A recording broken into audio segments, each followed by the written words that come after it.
The country waits to see if Jacob Zuma will hand himself over to police tomorrow. Supporters are continuing to show their support and gathering in the president's homestead in Nkandla. The former president's been sentenced to 15 months in prison for contempt of court. I'm joined by political analyst Rebone Tau, who is obviously watching the situation just like all of us are. I want to, before you put your political analyst hat on, Rebone, firstly, thank you for your time. As a citizen of South Africa, watching the scenes that you have been watching, there's mobilization by various supporters of the president in Nkandla. Many are saying they will die before they let the president go to court, go to prison, in fact, not to court, tomorrow. What do you feel as a South African citizen? What should South African citizens be feeling right now? Good afternoon and good afternoon to the viewers. And one must start by saying the issue of the former president, Mr. Jacob Zuma, has divided this nation at this present moment. And as a South African myself, I feel that the sentencing was too harsh. You could have at least gotten a suspended sentence and a fine, you know, and because, I mean, some legal experts have also argued that indeed this sentencing was too harsh. It was, and where we are today because of the harshment of the sentencing. And one is not saying that Mr. Zuma he should not go to the Zondo Commission. You know, he should go and appear. But obviously, he had initially raised some concerns around the Zondo Commission and so forth. But it's painful to see how South Africa is divided today. And after so many years, you know, that we have been celebrating our democracy. And today, we find ourselves that the same democracy today is tested. The Constitution also is tested, and the Constitutional Court also is tested. Because if you look at the submission that he has made yesterday to the Constitutional Court, some of the arguments that he made in that submission are valid. Explain what you think is valid. Firstly, about his submission. I mean, for an example, one of the things that he also indicates, you know, that he left the Zondo Commission, you know, to go and take his medication. And we all know that he's been going to Russia, you know, for some time, and Cuba, you know, for medical treatment, you know, as an old person, you know, and some of those things, you know, that were raised that he left the commission and so forth. Yeah, but he could have come back. I mean, there was more than enough opportunity for him to say, I've taken my medicine. Sorry you thought that I'd left, you know, without anyone's permission. But here I am. I've taken my medication. I'm feeling better. I'm back. That didn't happen. So tell me what you think is valid in his arguments. I'm really hoping, because you said, you put it on the table, that he made some valid points. I want to hear what they are. I mean, if you look at the submission that he posed to the court yesterday, right, to the High Court yesterday, and raising some of the issues there, I mean, you will see that he finds himself raising a few things in the submission. He also raises the issue of his chair undertaking engagement. He frowns on the fact that the chair did elect to proceed to the police as he had committed after he left the commission without the chair's permission. The chair instead elect civil proceedings, you know, elected civil proceedings, you know. He also raises the issue of the financial hardship. Hence, he now chooses which matters to litigate, and he's standing at around 20 million, of course, you know, orders with lawyers reluctant taking up his issues. You know, and these are issues that we know that, I mean, right now he's a pensioner and so forth. And he's got Rebone, you're reading from that, you're reading from his report, and of course it's not clear and coherent at this point. I'm not getting what you thought was a very powerful argument. I mean, this argument that you're saying that he can't litigate certain issues, you know, because of he's sitting at court, you know, and we know that at some point he not even have. But hold on, Rebone. He's not sitting at court because he didn't do certain things or is not accused of certain things. He's not been found guilty. We all agree.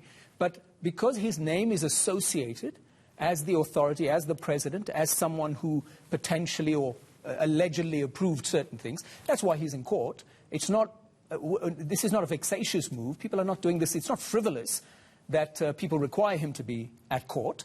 he has to answer certain questions, like any other South African citizen. Surely he is in the position as a leader of this country who fought for freedom, who fought for the law that we have that makes everybody equal in front of the law.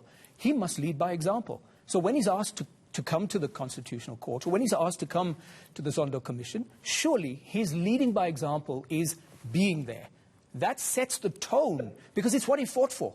All his life, him and his comrades in the ANC fought for the right for a government and a legal system that treated all South Africans as equal in front of the law. And that wasn't the case. We know what apartheid was like. But where we find ourselves here, he has asked that the Zondo should recuse himself. He has asked for that Zondo should recuse himself from the proceedings based on his relationship that he explains even in the letter that he wrote, I think, sometime in February, that they've got a historical relationship, which also, this is another case, which, by the way, he's the one that appointed the Deputy Chief Justice to become the Deputy Chief Justice of the Constitutional Court, and one wonders, how did he also appoint him? Now that these issues of the historical relations that are coming up, but it was on the matter of that we have got a historical relationship, you know? How is that historical relationship problematic when, let me tell you how I see this. There is the greatest scrutiny in the history of this country on the Zondo Commission. There are cameras, the spotlight of the entire community, all of us as South Africans, watching this with significant interest. In other words, if the Chief Justice, the Deputy Chief Justice behaves in a way that anybody thinks is flawed, believe me, because of the kind of scrutiny we have, the constant presence of media cameras, people are going to make sure that they behave correctly. What do you think the problem is here? What is the real problem between Zondo and as a South African citizen, he is allowed. As a South African citizen, he is allowed. It's one of his rights to say, I am not comfortable with the chair is biased, and as he raised it in the letter, which, as I say, that he wrote sometime in February, you know. So, Rebone, did he appoint Zondo, knowing this? What changed? That's what I'm saying to you. That, interesting enough, he appointed Zondo, right, as the Deputy Chief Justice initially, right, of the Constitutional Court, and these issues were never raised, and he's raising them now. No, but that doesn't make any sense. If he appointed him, it means he had all of the faith in Deputy Chief Justice Zondo to give him such a powerful and important position in the justice system of our country, to defend the Constitution that everybody subscribes to. So surely he had enough faith. What changed between that appointment? I think that will be for him to answer that. But he has not answered that. If one says... But I'm saying I will not be in a position to answer for what has changed between their relationship and him feeling that he's biased. He knows why he's asking for him to recuse himself. Yeah, that's fair, but he hasn't... No one is questioning... He has not put the argument forward. He has not put the argument forward with sufficient gravitas, sufficient points that allowed others to say, yes, okay, I think we should ask the Deputy Chief Justice to step down.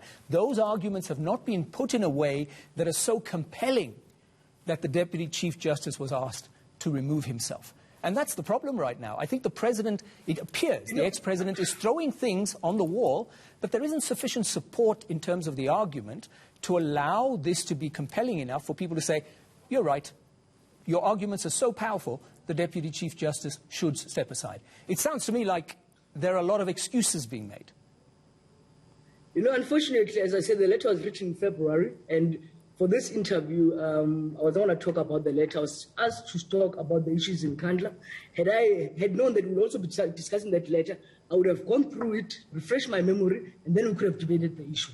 Yes, but I mean, one of the things you said was you were talking about what the President just wrote in support of his argument for the Constitutional Court to reconsider. But even that doesn't sound compelling based on the kind of analysis you're provided. Are you genuinely believing that he has a powerful case? Or is this purely a get-out-of-jail card for the ANC NEC right now? The fact that he's asked for this rescinding, do you think it's purely to give the ANC NEC a chance to pull back, because clearly tensions are high? Well, unfortunately, I don't know why the ANC NEC went there. I mean, we had expected that they will meet over the weekend, and what changed, I can't speak, I'm not the spokesperson of the eNCA, but all I'm saying that the sentencing was harsh, and we find ourselves today where we are as a country. We're divided. Unfortunately, we can't all sing in one voice as a nation at this present moment. And it's not only what happened in Nkandla. We saw yesterday also in the Eastern Cape, I would say historically known as the Port Elizabeth area, where we saw people also marching to the High Court there to deliver a petition. But even when you go in the streets today, you find South Africans are speaking on this matter. And everyone is waiting to hear what the former president will say tomorrow, as we're all waiting to hear tomorrow afternoon, because it is clear that he is not going to go to any police station to hand himself in. We have also heard this morning that he has also submitted another interdict to try and stop the Minister of Police to arrest him, because it is clear that he's waiting for Monday for the Constitutional Court. To prevent a crisis in this country, should he present himself, in your view, at a police station? Well, as things stand, any South African is protected by the same constitution.